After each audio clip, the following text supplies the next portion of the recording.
CNA 2026 Certified Nursing Assistant Certification Exam Full Course Infection Control. Question 1. Which is the single most important way to prevent the spread of infection? Wearing gloves at all times, washing hands frequently, using a mask with every patient, keeping the patient in a private room. Hand hygiene is the most effective method for reducing the transmission of pathogens.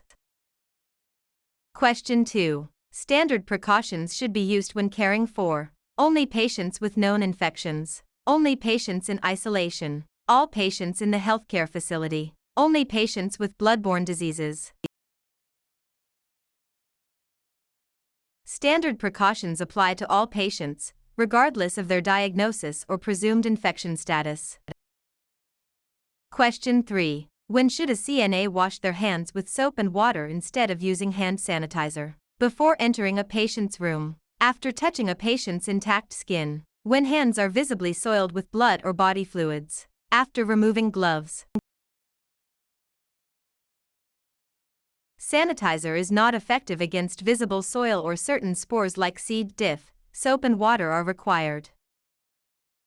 Question 4. In what order should personal protective equipment, PPE, be put on, donned? Gown, mask, goggles, gloves. Gloves, goggles, mask, gown. Mask, gown, gloves, goggles. Goggles, gloves, gown, mask. The standard order is gown, then mask/respirator, then goggles/shield, and finally gloves. Question 5. Which type of isolation requires the use of an N95 respirator? Contact precautions, droplet precautions, airborne precautions, standard precautions. Airborne pathogens like tuberculosis are small enough to stay in the air, requiring a specialized N95 mask. Question 6. A CNA is entering a room with contact precautions. What PPE must they wear? Mask and gloves, gown and gloves, goggles and mask, N95 respirator only. Contact precautions require a gown and gloves to prevent the spread of germs through direct or indirect touch. Question 7. Where should used disposable razors be disposed of? The regular trash can, a biohazard bag, a puncture-resistant sharps container, the soiled linen hamper. All sharps must go into a designated sharps container to prevent accidental needle sticks or cuts. Question 8. When removing a gown, which part is considered clean? The front of the gown, the sleeves, the inside of the gown and the neckties, the pockets. The inside of the gown and the ties at the neck are considered clean because they have not been in contact with the patient. Question 9. How should soiled linens be handled by a CNA? Carried close to the uniform to prevent drops, shaken out to remove crumbs before bagging, rolled up with the dirty side inside and kept away from the uniform, placed on the floor until the bed is fully made. Rolling the linens keeps pathogens trapped inside, and keeping them away from the uniform prevents cross-contamination. Question 10. Which of the following is a sign of a localized infection? High fever and chills, redness and swelling at a wound site, low blood pressure, confusion and lethargy. Localized infections affect one specific part of the body, showing signs like redness, heat, and swelling. Question 11. Standard precautions include wearing gloves when handing a patient a meal tray, coming into contact with blood or body fluids, ambulating a patient in the hall, answering a call light. Gloves are required whenever contact with blood, body fluids, mucous membranes, or non-intact skin is possible. Question 12. What is the purpose of the biohazard symbol? To indicate where clean linens are stored, to warn of materials that may contain infectious pathogens, to identify the patient's room number, to mark the location of the fire extinguisher.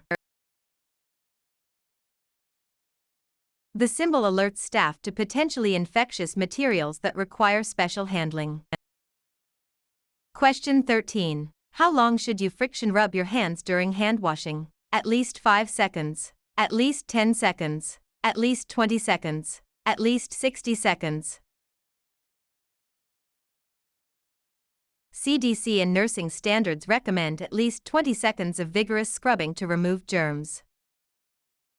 Question 14. Droplet precautions are used for patients with tuberculosis, MRSA, influenza, the flu, scabies. Droplet precautions are for pathogens spread by large respiratory droplets, like the flu or whooping cough. Question 15. When a CNA is finished with a task in an isolation room, what is the last piece of PPE removed? Gown, gloves, mask, goggles. The mask is typically removed last, often after leaving the room for airborne, to ensure respiratory protection while still in the environment. Question 16. A CNA sees a spill of blood on the floor. What is the first action? Mop it up with a wet rag. Cover it with a towel and leave it. Follow facility policy using a spill kit and PPE. Call the patient's family. Blood spills require specific disinfection protocols and PPE to ensure safety.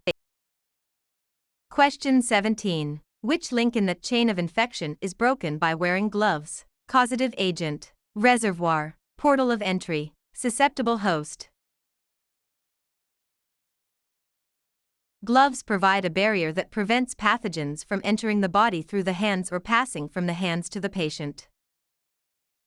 Question 18. A systemic infection means the infection is located only in the skin, located throughout the whole body, caused by a virus only, contained within a bandage. Systemic infections travel through the bloodstream and affect the entire body, example, sepsis.